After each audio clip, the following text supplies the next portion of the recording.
पंडित जी की है, आप इनकी डिटेल्स नोट कर लें। लेट हो गया इस बारी तो, बहुत 1 महीने का गैप आ गया क्योंकि त्यौहार चल रहे थे और कुछ हम भी बाहर चले गए थे, तो इसलिए थोड़ा लेट हो गया। अब दोबारा से ये कार्यक्रम शुरू हो रहा है, तो अगर आपने अपनी कुंडली का विश्लेषण कराना है तो हमारे कमेंट सेक्शन में अपनी डिटेल्स दे दीजिएगा। तो अभी जो कुंडली है ये नव पंडित जी की है, 1 महीने पहले होनी थी, लेकिन आप इनकी कुंडली देखेंगे तो उसी से समझ में आ जाएगा कि इनकी डिले क्यों हुआ इतना।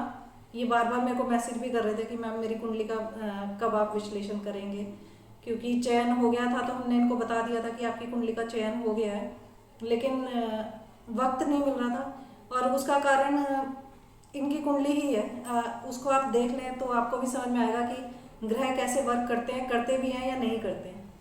तो इनकी डिटेल्स नोट कर लें। इनकी डिटेल्स हैं 4 जून 2001 8:05 रात के, सिरसा हरियाणा। इनकी जो कुंडली बनती है वो बनती है वृश्चिक लगन की, और इनकी जो चंद्र राशि बनती है वो भी वृश्चिक ही बनती है, और जो इनकी सूर्य राशि बनती है वो बनती है वृषभ। इनके जो लग्नेश हैं वो वक्री होके द्वितीय भाव में बैठे हैं, और जो इनके भाग्येश हैं चंद्रमा वो लग्न में आके बैठे हैं, नीच के हो रहे हैं, लेकिन नीच भंग हो रहा है। इनके जो दूसरे योग कारक ग्रह बनते हैं, एक तो भाग्येश बनते हैं वो लग्न में बैठे हैं, जो दूसरे योग कारक ग्रह बनते हैं वो बनते हैं गुरु, वो सप्तम भाव में बैठे हैं सूर्य के साथ और शनि के साथ, जहाँ पे वो अस्त हो रहे हैं। इनका सप्तम भाव का स्वामी जो है वो छठे भाव में बैठा है और शत्रु राशि का बैठा है, और अति शत्रु होके बैठा है, क्योंकि जो छठे भाव का स्वामी है वो द्वितीय भाव में बैठा है केतु के साथ वक्री होके। इनके जो तीसरे और चौथे भाव के स्वामी हैं वो सप्तम भाव में बैठे हैं, वो भी अस्त हो रहे हैं क्योंकि सूर्य के साथ। इनके अष्टम भाव के स्वामी और 11वें भाव के स्वामी जो हैं वो अष्टम भाव में बैठे हैं, राहु के साथ अपनी ही राशि में बैठे हुए हैं। इनके जो प्रश्न थे पहले हम वो देख लेते हैं। इनके 2 ही मेन प्रश्न थे कि वर्क एरिया कौन सा हो, इनमें इनको किस कार्य में किस उसमें फील्ड में काम करना चाहिए, और इनकी तंत्र मंत्र में रुचि है तो क्या ये वो कर सकते हैं। तो यही 2 इनके मेन प्रश्न थे, तो उनके हम देख लेते हैं। इनकी कुंडली में जितना हमें ये सिंपल दिख रही है और इतनी अच्छा दिख रहा है कि योग कारक ग्रह जो भाग्येश है वो लग्न में बैठे हैं, भाग्यशाली बनाते हैं, लेकिन वहाँ पे वो नीच के हैं। जो इनके दूसरे योग कारक ग्रह बनते हैं, गुरु बनते हैं, वो सप्तम भाव में बैठे हैं, वो अस्त है।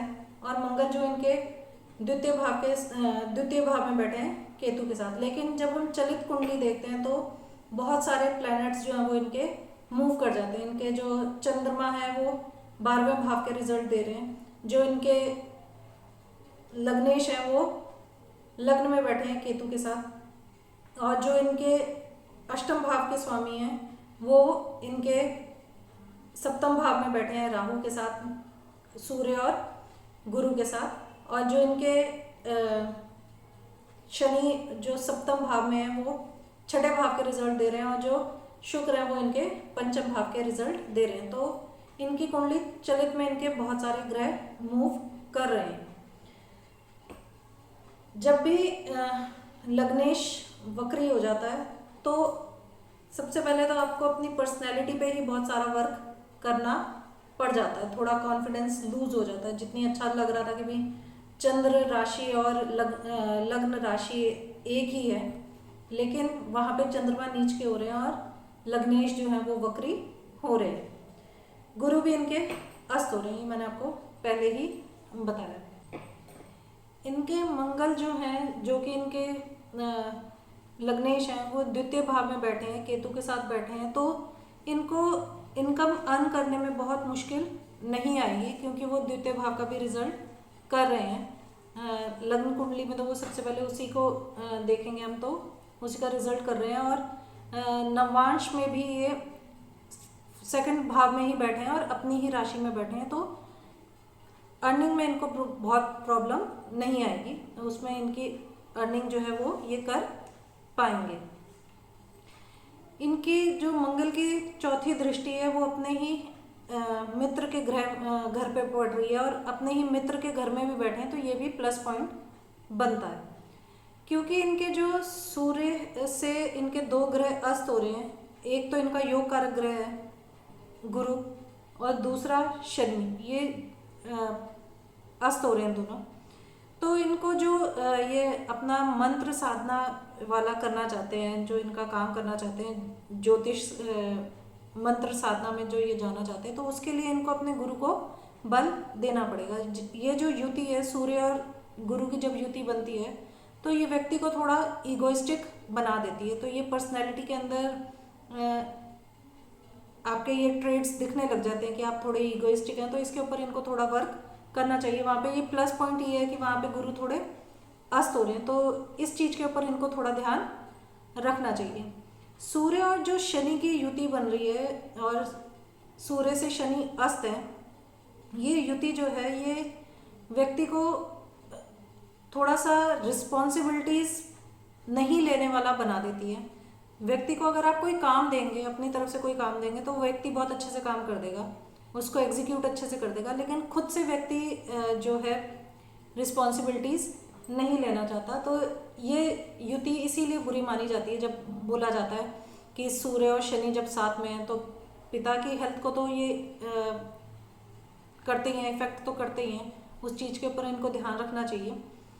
बाकी जो ये युति जो है, ये अगर जब मैं कुंडली देखती हूँ तो मैं कुंडली में ये देखती हूँ कि मेनली ये आपकी पर्सनैलिटी में ग्रह क्या इफ़ेक्ट दे रहे हैं। और अगर हम अपनी पर्सनैलिटी को डेवलप करते हैं तो हमें अच्छे रिजल्ट मिलते हैं और हम सक्सेसफुल हो सकते हैं। सिर्फ ग्रहों को बल देने का मतलब ये नहीं होता कि सिर्फ ग्रहों को बल देना है, तो वो आप अपने अंदर में जो वो तत्व हैं, जिन चीज़ों को वो शो करते हैं, रिप्रेजेंट करते हैं हमारे पर्सनैलिटी में, उस चीज़ को भी बढ़ाने में हेल्प करते हैं। जब शनि अस्त हो जाता है तो थोड़ा आप हार्ड वर्क करने से बचते हैं, तो ये भी एक प्रॉब्लम क्रिएट करता है पर्सनैलिटी में। तो ये एक मेजर प्रॉब्लम होता है। और जो मैंने आपको शुरू में बताया था कि भाई इनकी कुंडली हमने ली थी और काफ़ी टाइम से ये कुंडली विश्लेषण का हो रहा था, लेकिन कुछ ना कुछ प्रॉब्लम्स आ ही रही थी। तो उसका मेन कारण यही है कि शनि की जो दृष्टि है वो लग्न के ऊपर पड़ रही है, तो काम जो है वो डिले होते ही हैं। दूसरा, इनकी जो अभी दशा चल रही है वो इनकी अष्टम भाव की दशा ही चल रही है, तो भी कार्यों में विलंब होने शुरू हो जाते हैं, कोई भी कार्य बहुत आसानी से नहीं बन पाता। तो ये भी एक कारण बनता है।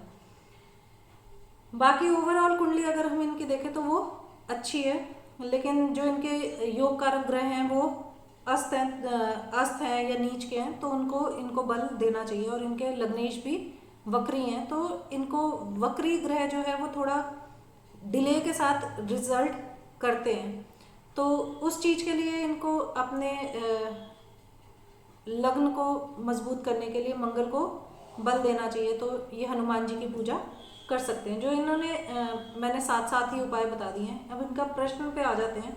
इनका जो प्रश्न था कि मेरे को क्या कार्य करना चाहिए, कौन सा कार्य मेरे को सूट करेगा, तो इनको टीचिंग का काम बहुत सूट करेगा या काउंसलिंग करने का काम बहुत सूट करेगा।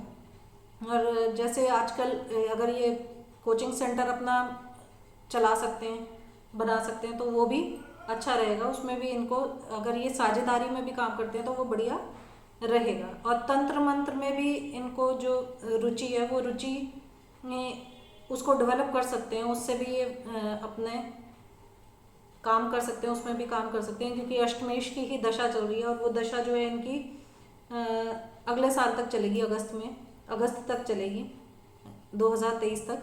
तो ये पीरियड इनके लिए अच्छा है। थोड़ा सा इनको प्रॉब्लम तो आएगी, क्योंकि अष्टमेश की दशा है, तो जीवन में ट्रांसफॉर्मेशन होता ही है, ऐसे में व्यक्ति के जीवन में ट्रांसफॉर्मेशन होता ही है।